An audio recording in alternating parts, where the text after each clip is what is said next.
জুবিন গাৰ্গৰ একেবাৰে ঘনিষ্ঠ জুবিন গাৰ্গৰ একেবাৰে ঘনিষ্ঠ কণ্ঠশিল্পীৰ পত্নীয়ে অমিত প্ৰভাৰ বিষয়ে ফেচবুকত ধাৰাপাত লিখিছে। অমিত প্ৰভা ভাল ছোৱালী কিবা ছোৱালী। ঠিক আছে, তাই ভালেই হওক বেয়াই হওক মই তাক ক'বলৈ নাযাওঁ কি ঘটনা হৈছিল, যিহেতু আমি 19 ছেপ্টেম্বৰত কি হৈছিলে এতিয়ালৈকে দেখা নাই। সেই ভিডিঅ'টো উলিয়াই দিম বুলি আমাক টুপি এটা পিন্ধালে, জাপি এটা পিন্ধালে, আৰু কিমান পিন্ধিম সেইটো হিচাপ নাই। কিন্তু কথাটো হ'ল সেই গোটেই কিমান সাহস চাওক, জুবিন গাৰ্গ গৈ আত্মা ক'ত পালে নাপালে, স্বৰ্গত পালে নাপালে, এফালে পাল্টি মাৰিব ষ্টাৰ্ট কৰিয়ে দিলে। যদি তেওঁ ইমান ভালেই আছিল, ইমান তেওঁ শুদ্ধই আছিল, ইমান তেওঁ সত্যই আছিল, আহি লৈ মিডিয়াৰ সন্মুখত গোটেই কথাখিনি স্পষ্টভাৱে ক্লিয়াৰলি কিয় নক'লে? তেওঁৰ কথা ইমান খেলি মেলি। প্ৰাগ নিউজত যদি এটা কৈছে, নিউজ লাইভত এটা কৈছে, নিউজ লাইভত যদি এটা কৈছে, DYত এটা কৈছে। মেচিয়ৰ্ড ছোৱালী, শিক্ষিত ছোৱালী। আৰু এটা কথা মই ক'ম দেই, তাৰমানে ধৰি লওক এতিয়া শিখা শৰ্মা বা বহু লোকেই তেওঁৰ কথা যেনে কৈ আছে খুব ভাল ছোৱালী আছিলে, আমি সেই বিষয়ে ক'ব নাযাওঁ, তেওঁৰ ব্যক্তিগত কথা তেওঁ ভাল বেয়া। কিন্তু যদি এতিয়া যে জুবিন গাৰ্গো টানিছে, যে জুবিন গাৰ্গৰ চৰিত্ৰ বেয়া, এটা কোঠালিত শুব দিছে, এইবিলাক কথা যে কৈ আছে, তেওঁ কি ইমান মূৰ্খ ছোৱালী নেকি? ধৰি লওক আজি যেনিবা মই কিয় সেইটো সময়ত প্ৰতিবাদ নকৰিলে? কিয় ঘৰৰ মানুহলৈ ফোন নকৰিলে? কিয় কণ্ঠশিল্পীৰ ঘনীয়েকলে ফোন নকৰিলে? সেইটোৱে মই ক'ব বিচাৰিছোঁ। তেওঁ গৰিমাবক কল কিয় নকৰিলে যে বৌ এনেকে জুবিন দাৰ লগত থাকিব দিছে, মই বিচৰা নাই।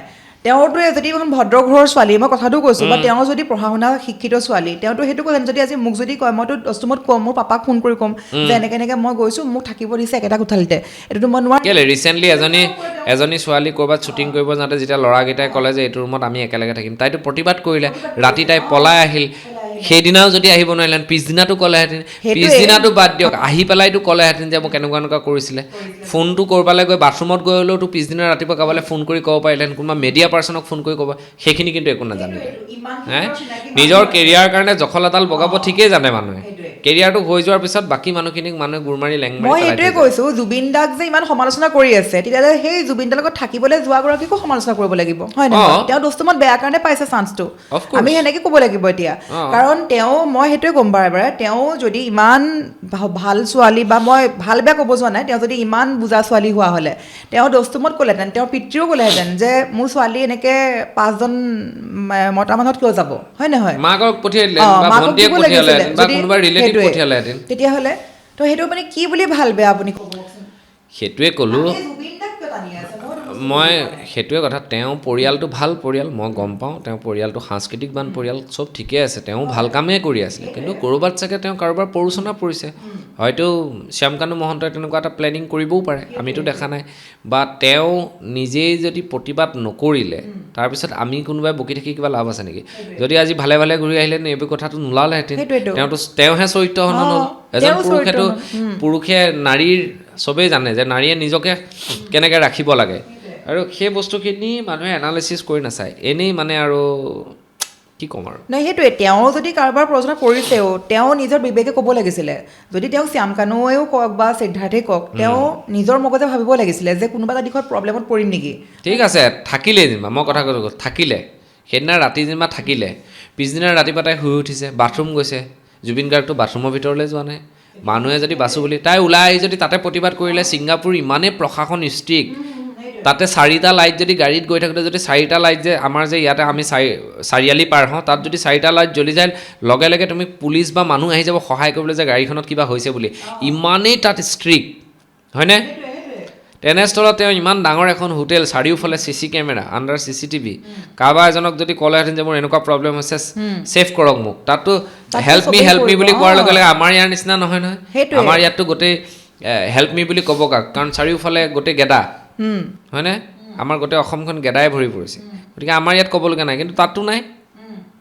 গতিকে এইবোৰ বস্তু মানুহে এনালাইচিছ কৰিব লাগে। তেওঁ ক'ৰবাত দুখ নাথাকিলে এনেই জেললৈ নাযায়।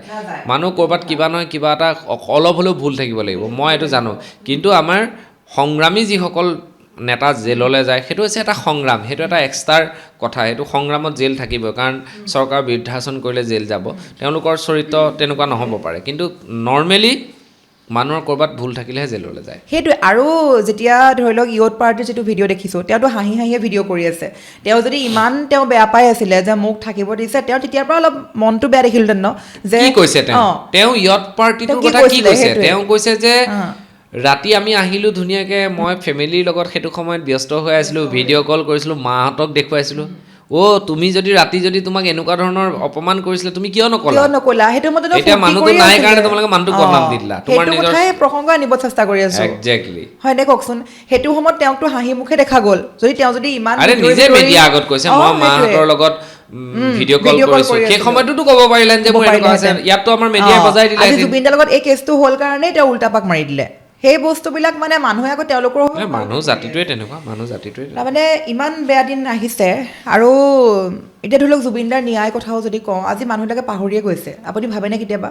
সেই জুবিনদা ঢুকোৱাৰ দিনাখন যেতিয়া আপোনাৰ লাখ লাখ মানুহ আমি মানে কোনেও আজি এসপ্তাহ ধৰি আমি কোনো খাব পৰা নাই কাম কৰিব পৰা নাই আজি সেই দিনটো কিবা নাইকিয়া যেন লাগে নেকি না সেইটো আচলতে জুবিন গাৰ্গক কেতিয়াও মানুহে পাহৰি নাযায় প্ৰথম কথা ক'ৰবাত ভয় খায় মানুহে ভয় ভাবুকিৰ মাজত আমি কেতিয়াবা চলিব লগা হয় ভিন্ন কথা থাকে ৰাজনৈতিক কথা থাকে কিছুমান মানুহবিলাকে মুক্ত মনে প্ৰতিবাদ কৰিবৰ কাৰণে ভয় কৰে তথাপিও জুবিন গাৰ্গক কোনেও পাহৰি যোৱা নাই কোনেও পাহৰি নাযায় আপুনি একদম ৰাস্তাত মানে বস্তা এখন পাৰি শাক পাচলি বিক্ৰী কৰি থকা মানুহটোৰ পৰা একেবাৰে 1000 কোটি টকা মানুহটোৱেও জুবিন গাৰ্গক সদায় স্মৰণ কৰে গতিকে জুবিন গাৰ্গক পাহৰাৰ প্ৰশ্ন নাই ন্যায় প্ৰসংগটো ক'ৰবাত দুৰ্বল হৈ আছে মানুহে ভয় খায় ন্যায় হৈ প্ৰতিবাদ কৰিবৰ কাৰণে আৰু